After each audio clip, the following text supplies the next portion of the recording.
గారికి, working president KTR గారికి మన కుటుంబాన్ని విచ్ఛిన్నం చేసి పార్టీని హస్తగతం చేసుకోవాలనే కుట్ర జరుగుతుంది. దాన్ని తిప్పికొట్టండి. అవినీతి తిమంగళాలని బీఆర్ఎస్ పార్టీలకు వెళ్ళి తీసి బయటపడేయండి. అల్టిమేట్గా ప్రజలకు సేవ చేసే దాంట్లో మనం ముందుకెళ్లాలనేది నా ఆలోచన.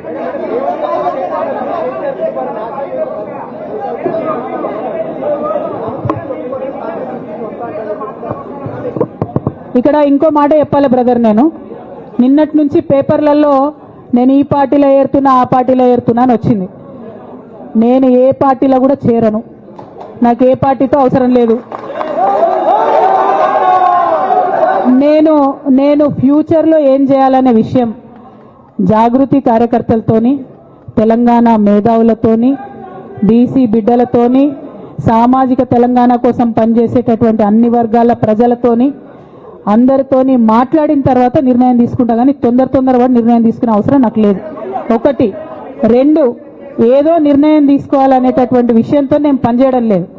జరిగినటువంటి పరిణామాలను ఒక్కొక్కటిగా ఎదుర్కొంటూ వస్తున్నాను. నిన్న జరిగినటువంటి పరిణామం చాలా కీలకమైనది, నా జీవితంలో అత్యంత ముఖ్యమైనటువంటి పరిణామం. కాబట్టి చాలా ఆలోచించి ఆచితూచి అల్టిమేట్గా తెలంగాణ ప్రజలకు లాభం జరిగేటటువంటి నిర్ణయం తీసుకుంటా తప్పితే నా కోసం నిర్ణయం తీసుకోవాల్సిన అవసరం లేదు.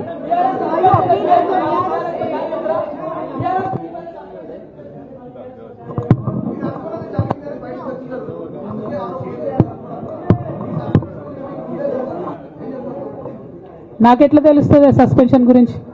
నాకైతే రేవంత్ రెడ్డికి